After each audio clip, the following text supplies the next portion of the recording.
Not that you can hear anything, I was doing my usual complimenting the landscape. Damn, these great picture opportunities. Welcome to Buffalo Bill State Park, located between Cody and Yellowstone itself. One certainly won't have seen a puma here before, but it was about to outstay its welcome.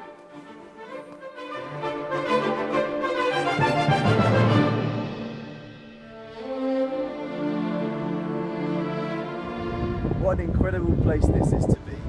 I'm on a beach, nothing here. I can drive onto the beach. What I should have done at this point was actually leave. What I did instead was in fact rather silly. So what I've done is actually complete. I have got to get a picture by the water and made a bit of a mistake. So I have the gloves out and I'm going to find what I can around the beach, and I have a tow rope and I'll flag someone down if I have to. So I feel a bit of a plum, but this nice man has obviously seen that I was in trouble and stood to help. That nice man's name was Drew, and in the process of trying to help me, managed to get his own vehicle stuck. This day was going from bad to worse.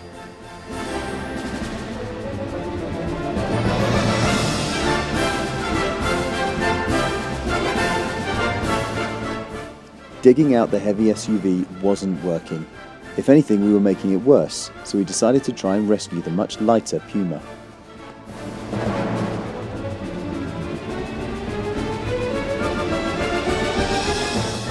Just as the light was beginning to fade, it appeared our luck had not quite run out as another American Samaritan turned up, with a monster SUV weighing over 7,000 pounds. Pulling Drew's Toyota first, our hero lined up the huge Ram, ready to pull out a very lucky black cat.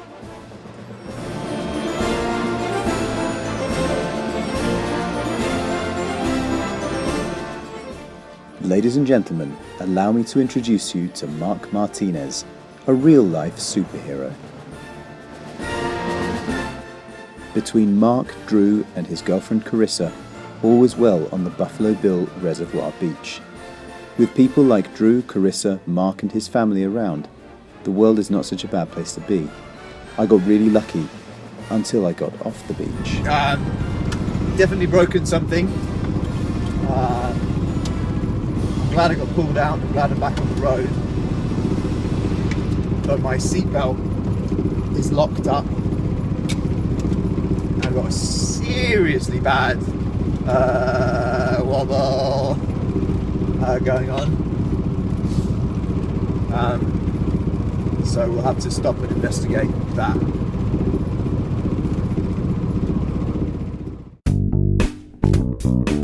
So the seatbelt has started working again. I'm just in a tunnel right now, and the wobbling, I'm sure it's still there, but now I'm going slower and the wobbling stopped. The wheel is going in a straight line, it is true. Here we go, 50 miles an hour, the wobble's back. I can't drive all the way to San Francisco at 45 miles an hour. Oh my God, that is terrible. Absolutely diabolical. I've properly broken my car. Oh no. So Chris, why is it that you managed to get this Puma from Miami through to Yellowstone via Boston and Canada and not make it to San Francisco? You were only 16 hours away. Because my fascination with taking photographs of this car meant that I broke it on a beach. Nearly broke somebody else's car in order to try and repair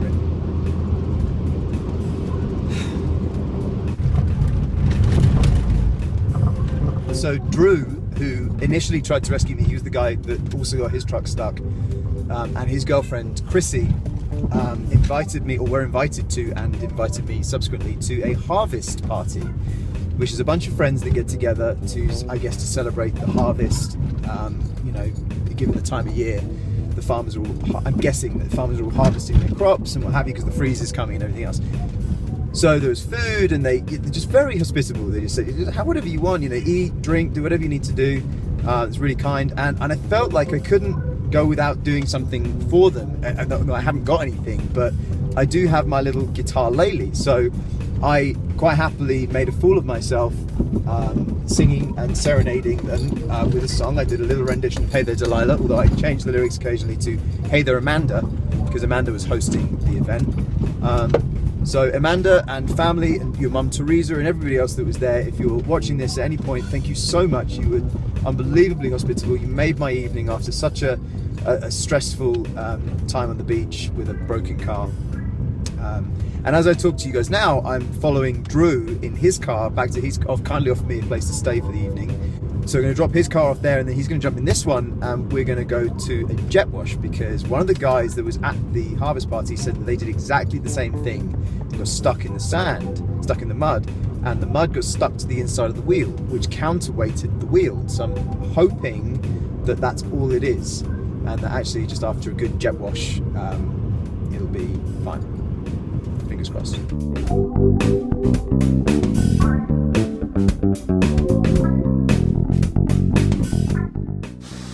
Washing the car certainly made it cleaner, but it didn't seem to resolve the fault, so Drew diverted me to his girlfriend's place where her family had a pit.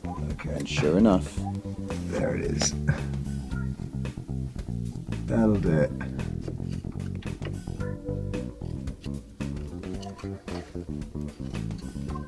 My God, look at the amount of stuff coming out of that wheel.